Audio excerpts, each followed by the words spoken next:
Hey everybody, it's Pete. So when it comes to making sure that our election system is secure, that our votes are being counted accurately, that we don't have any cybersecurity issues or anything getting hacked, there's quite a lot that we do here in Macoupin County. Some of it we already talked about. So for example, every person, whether you fill in the oval or use a touchscreen, has a paper ballot that is auditable after the election.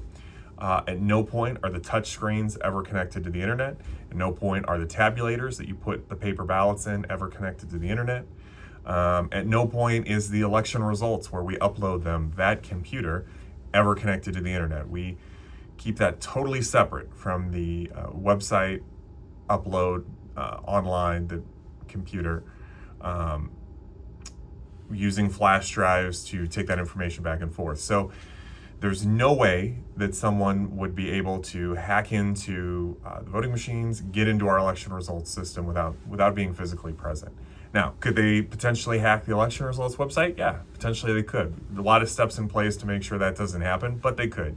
But even if they did, we still have the real results. We still have the paper ballots to verify that those are the real results. Would it be a good thing? It would not. But the election itself would still stand and would still be able to be counted accurately. So when it comes to our systems, they are multi-layered. We've got very strict policies in terms of access, password use, two-factor authentication. In fact, all of the election computers are on a totally separate network from the rest of the courthouse, totally separate internet provider than the rest of the courthouse, just to make sure that, if something were to happen in one of the other offices or in the county clerk recorder part, elections is totally segregated because we take it that seriously. We want to make sure it's protected no matter what. We've also got strong policies in place for updates and maintenance to make sure that everything is as up to date as possible, and we're including all the potential firmware, patches, antivirus stuff that's out there. We've got monitoring going on constantly. We have backups in place on a very consistent basis. We get training all the time on the proper cybersecurity, making sure we know what we should be doing, what we shouldn't be doing.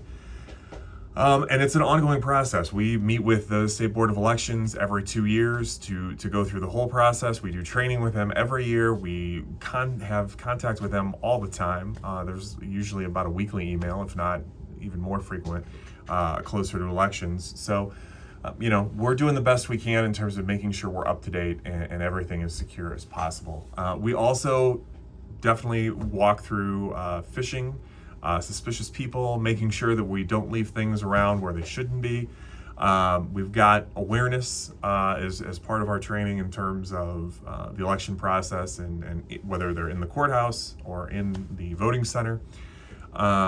And, we kind of are like the airport where if you see something, we say something, and we do our best to make sure that nothing is getting in the way of making sure we have a secure election. And we don't do it by ourselves. I already mentioned we work with the State Board of Elections. We also work with the federal government, the Department of Homeland Security, different agencies in relation to security, cybersecurity, all that good stuff.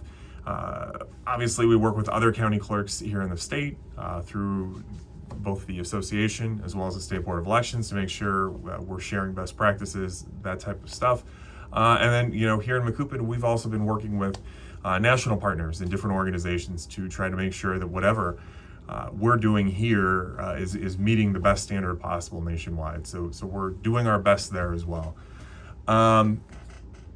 So cybersecurity is just one part of election security. We already have a video that we've talked about paper ballots. We already have a video talking about logic and accuracy testing. We talk about the way election judges are trained.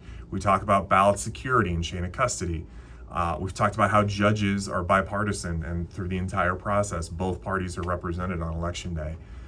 And then coming up after the election, and we've kind of teased this in some of the other voter videos as well, we'll have our post-election audit video that'll explain the whole process of how we verify that the results are matching up, how there's randomness to it ahead of time, so it's not like we can know which precincts we're going to deal with in that audit. And if something doesn't match up during that audit, the steps we take to determine why and make sure that all of the votes counted on election day were accurate, correct, and we had a safe and secure election. So I think the big takeaway is, obviously there are threats out there. Obviously there are people who are looking to mess with our elections here in the U.S. So we've got to plan for them. We have to try to reduce risk. We have to prepare for any problems that may come up. We've got multiple independent safeguards. We have got security practices that are continually evolving. We have voting machines that are never hooked up to the internet. We have a process to make sure that paper ballots are available. And the only way voters are voting, whether they fill in the oval or use a touchscreen. And we go through the process of having those audited after the election to make sure that they remain safe and secure. So when it comes to the security of the ballot and of the vote, we do our absolute best to make sure nothing can go wrong here in Macoupin.